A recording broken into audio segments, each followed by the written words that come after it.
अस्सलाम वालेकुम, welcome to my YouTube channel. I am doctor Shafaq अजमत।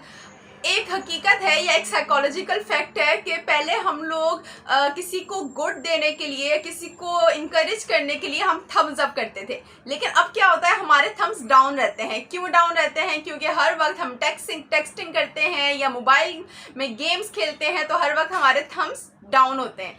ठीक है, तो इसकी वजह से जो सबसे ज़्यादा कॉमन चीज़ देखने को मिली है वो है हमारा थंब टेक्स्ट, मतलब कि थंब पेन होता है। अब क्या होता है कि हर वक्त हम मोबाइल लेके बैठे हुए हैं, ठीक है, और टेक्सटिंग कर रहे हैं, ठीक है, तो हमारे थम्स मोस्टली यूज़ हो रहे होते हैं। मतलब क्या होता है, अगर हम लोगों ने एक हाथ से पकड़ा हुआ है तो हम लोगों ने इस तरह पकड़ा हुआ होता है और हम क्या कर रहे होते हैं, थंब से यूज़ कर रहे होते हैं, थंब से टेक्सटिंग कर रहे होते हैं या कोई गेम्स खेल रहे हैं। तो अब भी इसमें देख लेंगे सिर्फ मेरे थम्स यूज़ हो रहे हैं और ये हम लोग क्या कर रहे हैं कि हम लोग थम्स का इस्तेमाल कर रहे हैं। अब थम्स का जब बार बार ओवर यूज़ होगा तो उससे क्या होगा कि इन्फ्लेमेशन हो जाएगी, इन्फ्लेमेशन होगी, स्वेलिंग होगी, तो रिजल्ट में क्या होगा, पेन होगा, जिसे कहते हैं थंब पेन। अब क्या होता है कि बार बार थंब के ओवर यूज़ की वजह से हमारे इधर दो जॉइंट्स होते हैं, एक CMC जॉइंट होता है, ठीक है ना, और एक जो होता है हमारा यहाँ पर होता है डिकर्वियंस जॉइंट, ठीक है ना। अब क्या होता है कि CMC जॉइंट जो होता है उस पर पेन शुरू हो जाता है। अब क्या होता है, CMC जॉइंट पे जब बार बार पेन होगा तो वो क्या होगा, उस जगह पे इन्फ्लेमेशन हो जाएगी और रिजल्ट में क्या होगा कि पेन होगा, ठीक है, थंब में।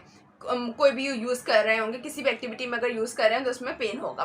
फिर उसके बाद एक जो दूसरी चीज़ आ जाती है वो है डिकर्वियंस डिजीज़। डिकर्वियंस डिजीज़ में क्या होता है कि हमारे पास एबडक्टर पॉलिसिस लोंगर और एक्सटेंसर पॉलिसिस ब्रेविस, ठीक है ना, ये कॉमन शीट के दो मसल होते हैं यहाँ पर, ठीक है ना।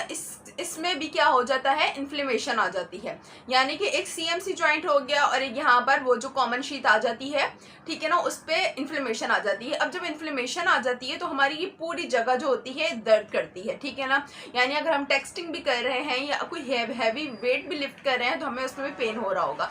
तो इसको कंफर्म करने के लिए हम सबसे पहले एक टेस्ट करते हैं जिसे कहते हैं फिंकलस्टीन्स टेस्ट। अब फिंकलस्टीन्स टेस्ट करने के लिए आपने क्या करना है कि आप इस तरह फिस्ट बनाएंगे, ठीक है, और अपने थंब को आपने क्या करना है, ऐसे करना है और ये फिस्ट बना ली, ये पोजीशन होगी, ठीक है।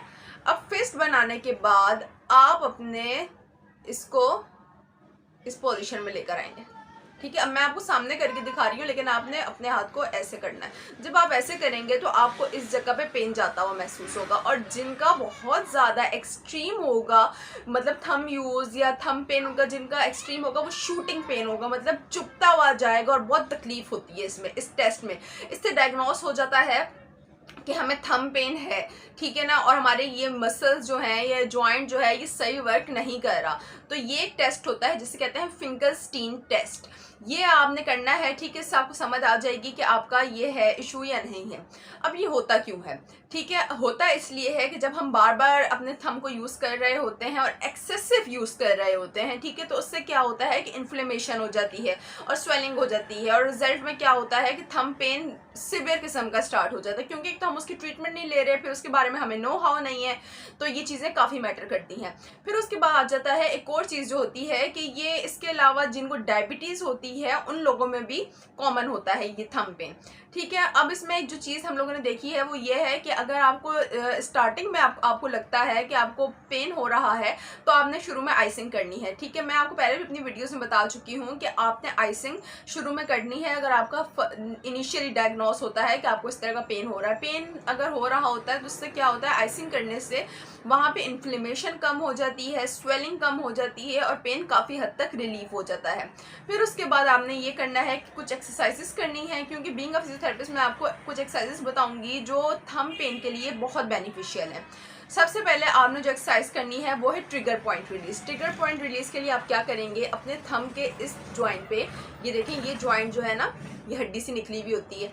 आपने क्या करना है, इधर अपने हाथ को रखना है और इसको आपने अपने थंब को फॉरवर्ड एंड बैकवर्ड मूव करना है, फॉरवर्ड बैकवर्ड, फिर उसके बाद साइडवेज, फिर इधर, ठीक है।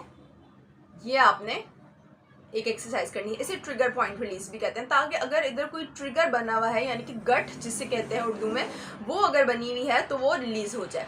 फिर उसके बाद जो सेकंड आ जाता है वो है जॉइंट डिस्ट्रैक्शन, उसमें आपने क्या करना है, अपने जॉइंट को यानी कि अपने अंगूठे को आप क्या करेंगे, इस तरह खींचेंगे फिर छोड़ेंगे। जब आप खींचेंगे ना तो आपको लगेगा कि आपकी इधर से हड्डी जो है, ये जो जगह है, ठीक है ना, इस जगह से हड्डी थोड़ी खुली, ठीक है, फिर आपने छोड़ा तो वो बंद हो गई, फिर खुली फिर बंद हो गई। ये आप करके देखें, मेरे साथ साथ बेशक करें, तो इससे भी आपको काफ़ी हद तक फ़ायदा होगा और आपको महसूस भी होगा कि आपकी हड्डी इधर से हल्की सी खुली, ठीक है, और फिर वो बंद हुई जैसे ही आपने छोड़ा। तो ये है जॉइंट डिस्ट्रैक्शन, इससे भी काफ़ी हद तक पेन रिलीव होता है। फिर उसके बाद आ जाता है, वो होता है हमारे पास पिंच ग्रिप। पिंच ग्रिप में आपने क्या करना है, आप अपनी इस तरह पिंच का मतलब ये चुटकी, पिंच किसको कहते हैं, चुटकी को कहते हैं, ठीक है ना। तो आपने क्या किया, इस तरह की चुटकी सी बनाई और ये पोजीशन रखी, ठीक है।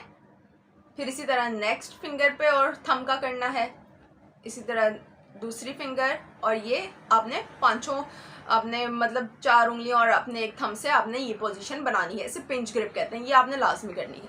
फिर उसके बाद जो आ जाता है वो हमारे पास आ जाता है स्ट्रेंथनिंग। स्ट्रेंथनिंग में आपने क्या करना है कि आप ये पोजीशन करेंगे, ठीक है, मतलब आपने अपने थंब को पूरा एक्सटेंड किया जितना आप कर सकते थे, फिर आपने उसको साथ लेके गए, फिर एक्सटेंड किया जितना कर सकते हैं, फिर साथ लेके गए। अगर आपसे ये नहीं होता तो आपने क्या करना है, एक रबर बैंड ले लेनी है, ठीक है ना, वो आप इधर बांध लेंगे और फिर उसके बाद ये इजीली आप परफॉर्म कर सकते हैं with assistance of rubber band, ठीक है। ये आपने करनी है एक्सरसाइजेस। तो ये बहुत सिंपल एक्सरसाइजेस थी जो हमारे पेन को काफ़ी हद तक रिलीव कर सकती हैं। और इसके अलावा आजकल एक मार्केट में नई चीज़ आ रही है या मेडिकल स्टोर्स में भी है, वो है स्पाइका, थंब स्पाइका, ठीक है। वो क्या होता है कि एक ब्रेस होता है, यानी कि थंब को सपोर्ट करने के लिए होता है। जिनको थंब पेन बहुत एक्सट्रीम किस्म का होता है वो क्या करें, वो स्पाइका पहन लें, ठीक है ना। थंब स्पाइका वो क्या करता है कि रिस्ट को भी कवर कर लेता है इस जगह को, और थंब को भी असिस्टेंस प्रोवाइड कर रहा होता है। तो थंब का जो पेन होता है वो काफ़ी हद तक रिलीव हो जाता है। तो ये थी कुछ टिप्स, तो उम्मीद है आपको पसंद आई होगी। अगर आपको मेरी टिप्स पसंद आए हैं तो मेरी प्लीज़ वीडियो को लाइक करना मत भूलिएगा। कोई कमेंट्स में आपकी क्वेरीज हैं या आप मुझसे कोई शेयर करना चाहते हैं रिलेटेड टू दिस वीडियो तो आप मुझे बता सकते हैं। इसके अलावा आप चाहते हैं कि मैं किसी टॉपिक पे वीडियो बनाऊं तो वो भी आप मुझे कमेंट सेक्शन में बता सकते हैं। मुझे जान के बहुत खुशी होगी, मेरे लिए बहुत आसान होगा नेक्स्ट कंटेंट क्रिएट करना। तो मिलते हैं नेक्स्ट वीडियो में, बहुत शुक्रिया, अल्लाह हाफिज़।